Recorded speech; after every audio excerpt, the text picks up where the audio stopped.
Welcome to Sportlink, our sport talk show that showcases topical Gambian and international sport news. The main aim is to bring to light the various sporting activities and events in the Gambia and around the world.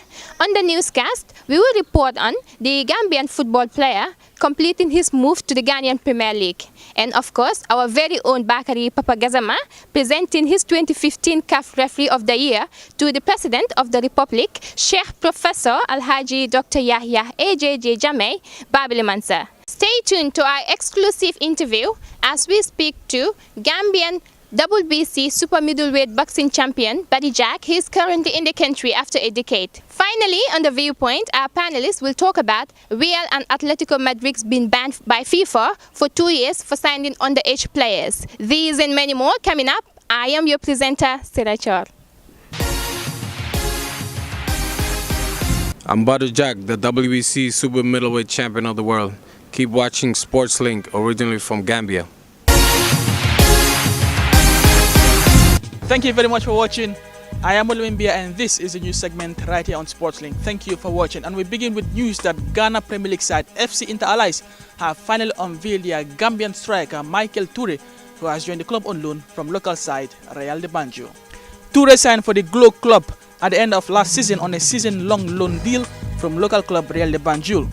Toure's signing carries a weight of expectation, with the forward tipped to bolster Inter Allies' audacious ambition to clinch the title after having to contend with finishing 4th place the previous season. Michael will hope his boisterous form for Banjul-based parent club Real translates at Inter Allies with a permanent deal after end of the season is possible. In other news, Gambia referee Bakari Papagazama on Monday presented his 2015 CAF Referee of the Year award to the President of the Republic, His Excellency Sheikh Professor Alhaji Dr. Yahya AJJ Jameh Babili Mansa at the State House. Gassama 36 beat Egypt's Great Grisha, Janisikazwe of Zambia, and Gabonese Eric Castain to the prestigious award. The award was presented to him by Mark Shams Aldin, executive member of the CAF, at the 2015 Glow CAF Awards Gala on January 7, 2016 in Abuja.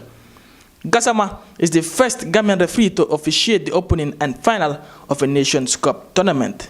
He told reporters after presenting the award to the Gambian leader that he decided to present the award to President Jameh to show his appreciation for the support, advice, and encouragement the president always gave him in his career. According to him, before he traveled to Brazil to officiate the 2014 FIFA World Cup, he received the president's blessings and prayers, saying the president and the entire Gambian people's prayers were answered, which led to his success. At the presentation of the award, President Jameh in turn donated a brand new Chevrolet car to Gassama as a token of appreciation for his hard work and dedication. The Vice President and Minister of Women's Affairs, Her Excellency Aja Dr. Aissatou Njie Sedi, presented the keys to Gassama at State House. Welcome to this week's edition of Suma Legend right here on SportsLink. Suma Legend is a segment that is created to highlight some top sporting personalities in the Gambia and around the world. I am Modlo MBI. Thank you for watching and welcome. And I'm delighted to see that today's broadcast we are sharing the platform with a legend, and in no other than Mr. Badou Jack, a WBC super middleweight boxing champion for the Gambia, who actually applies his trade in the United States of America. But what I'll just do is I'll just leave him to introduce himself, and also, as you can see, he's here together with his team. Badou Jack, welcome to the program, and let me just say welcome to the Gambia. Thank you very much. Welcome. And you are?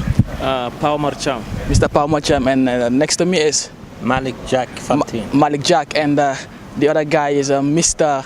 Mamadi Sise. I'm sure our viewers must have known about him. But anyway, the discussion today will be much more centered on Mr. Badou Jack, and as you are all aware, and if you are following the program, actually you've seen that he actually fights in the United States of America, and recently in September he won a WBC super middleweight champion and defending his title again. But first of all, Mr. Jack, can you please tell us how you started your career in boxing? I actually started my career last time I was in Gambia after I came back, so around 15 years ago. So I started, I had I think 150 amateur fights. I represented Gambia in the Olympics 2008. Then the year after I turned pro, moved to America, and I became a world champion, and now we're here back in Gambia. So basically you started your career in 15 years back, but when you started, was the road that very much smooth for you, or was it that rough when you were just starting? No, to become a world champion is never smooth. You know, it's ups and downs. But I always believed in myself. I worked very hard, and you know, I had good people around me. So basically, can you just tell us, or if you can remember your first fight when you turned pro? Yes, it was 2009 in Sweden. I think I won on points, but yeah, it was a good fight, good learning experience, and yeah, got the job done. Yeah, obviously you came in Gambia and represented us in the 2008 Olympics, but then before that, I'm sure you must have had some fights in Sweden before Gambia came to know you more. Can you tell us whether you were at any boxing gym or club when you were in Sweden? Yeah, I was at different kinds of gyms, but I represent Sweden. I was fighting all over the world. So Gambia was actually my last amateur fight, my 150th fight. So I had 149 fights, so like 7 years. I'm an amateur career, so yeah, I had a lot of fights. And after the Olympics in 2008, that was when your career basically started off. Take us through. Yeah, it was my professional career started in 2009. So I had, I think, four or five fights in Sweden.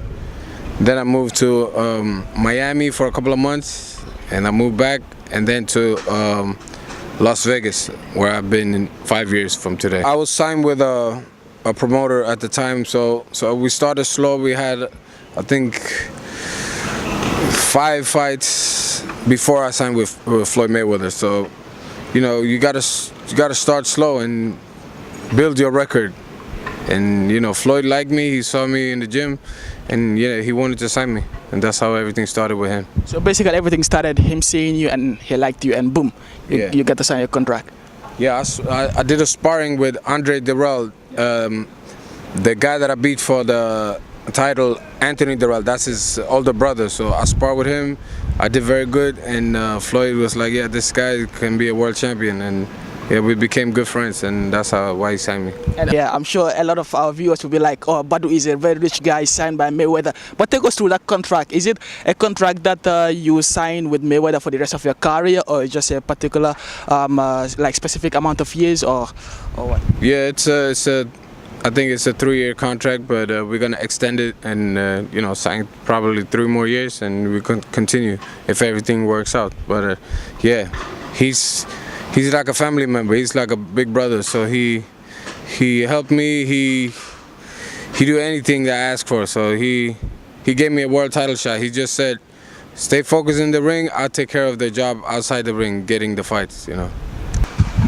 But in September, you defended your title, your WBC, against a Briton, George Groves, and he was talking a lot of, how do I put it, trash before the fight. And then he was like, he's gonna beat the hell out of you and everything. We know how it is in boxing. You know, everybody tried to hype the fight up and everything. But what were your feelings ahead of the fight? Absolutely not. I believe in myself. If you talk is cheap. That don't mean nothing. In the ring, you gotta back it up. That's why you don't see me talk a lot of trash. I just fight with my hands. You know, I don't care. You can talk how much you want. In the ring, nobody can help you. It's just me and him. And we saw what happened. I knocked him down first round. I beat him up for 12 rounds, you know. So I believe in myself. I never think about losing, you know. And actually, when you fought that fight, you actually made Gambia proud, because a lot of the Gambians were actually watching, because it was the big fight between Mayweather and Manny Pacquiao, and a lot of them saw you fight, and it must have been a delight for even your family down here in Gambia. Yeah, I want to make every Gambian proud, not just the Jack family. I want to make everybody proud. You know, Gambia is a small country. And you know, if I could be a role model or somebody to look up to, that's a blessing, you know. The fight in September, you won. You defended your title, and I must say it's a delight for the SportsLink viewers right here to tell you that the belt of the WBC champion is right here with us, and I'll leave the honors to the main man of Team Jack to present the belt to our viewers. Yeah. You used to put it like this. Yeah. On its shoulder. And then you can show it. So basically, as you can see, that's the WBC World Champion belt. But the final, what advice will you give out to the boxers who are still here fighting amateur and wanting to become like you tomorrow? The main thing is to believe in themselves and, you know, be smart, have good defense, don't take no punishment. There's nothing cool about taking punishment. You gotta protect yourself, you know, before you hit your opponent. And yeah, and just listen to your coach and have patience, you know, don't rush anything. Like success is not gonna come, you know, in one day. You gotta work hard. It takes years, you know. I'm sure that's a very good advice that the boxers out here in the Gambia and possibly people viewing it online around the world will take advice to. And Mr. Badou Jack, thank you very much for giving us this time. Thank you. My pleasure. It's been really a pleasure having you in Gambia, and everybody out here is actually proud of you, and we are delighted to know that you are of Gambian heritage, and we pray for your success and hope that one day you'll become a Floyd Mayweather as well. Thank you, Jack, and thank you, viewer, for watching. Goodbye until next week.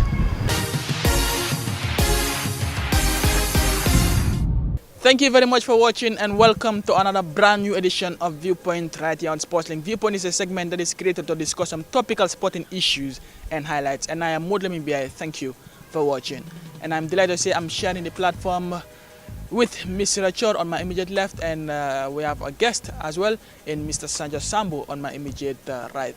Welcome to the program, Sajo and Sira. Thank you. And what we'll be discussing as usual with two topics, and the first will be Real Madrid and Atletico Madrid being banned for 2 seasons by FIFA for not being able to sign players. Sajo, what do you make out of the ban on Real and Atletico? Thank you very much, Modu. The ban came at a time when Real Madrid are really struggling, and at the same time, most of their players, like the likes of Cristiano Ronaldo, Benzema, are all aging. And then with the Real Atletico Madrid, they have a young club. I don't think this lack of signing of players will really affect the team. But for Real Madrid, they will solely pay the consequences of signing underage players. So this ban came at a time when Real Madrid needed to reschedule and change their team to better bring in young players who can match the demands of the Spanish football. But this they have faced this for the next coming years, which is due to start maybe in August. In the coming transfer season, because actually the ban doesn't apply for this January transfer window. So they should capitalize as a team to at least bring in few players that should replace Benzema, who is already aging, and Cristiano Ronaldo. Sira, you think they can be able to get any players before the end of the transfer window in January? Well, I presume they would be, because if you're to look at it, they're not the first person. It even happened to Barcelona back in 2014, and it does not affect the team. Right. He mentioned that Cristiano and Benzema are aging, but then if they're not signing any players for the next 2 years, to me, it will not have any consequences to them. Though it's not something good, it's not something anybody, any team would, or any coach would want to hear. Since it happened, it will not affect none of the teams. The final topic we'll be discussing about, we are aware that Belgian Pol Pot have left his role as coach of the Jordanian national team, and nobody knows where next he's going to. A fan of a second chance for Pol Pot, Sajo? Well, what I believe here is Gambia as a nation should move forward. Okay. Pol Pot is not the only man out who can take the Gambia out, or build the Gambia out. You have Haverena, you have Jose Mourinho. Okay, everything is possible. We can bring in big names, we can bring in tactical coaches who can tell you Pol Pot has come and did his quota for the Gambia, and then he's gone. We give chance to even our own local coaches, or yet if we are to go out there, will let us look a capable coach that can take the Gambia forward, and then we stop this nagging about Pol Pot taking the Gambia to another level. You know, okay, Sajo, let me put you on the spot now. With all the coaches available outside for the Gambia, who will you say this is the right man for the Scorpions, be it local or international? Exactly. When Raul Savoy left the team, Yes. what the GFS should have done is to bring Omar Cisse, who's currently That's right. taking the under 20, and then bring in the likes of Tafamani, Alhaji Sar, and maybe Abdullah Bojan to add up to the list that can take the team forward. And this We have actually run out of time, and you've heard from them, that's Sadio Sambo and Sirachor. What do you make out of it? Should Pol Pot be given the second chance again to come and coach the Gambia, or should we actually move on, get a local or foreign coach? Let us know. Affinity TV on YouTube. I've been Mudlamin BI. Thank you for watching. Goodbye. Welcome back, and thank you once again for being with us throughout. Alas, that's all the time we had on this week's episode of Sportlink. But join us again next week as we continuously unravel more sport news. For a repetition of the show, you can check us out on YouTube on Affinity TV. On that note, have a wonderful week.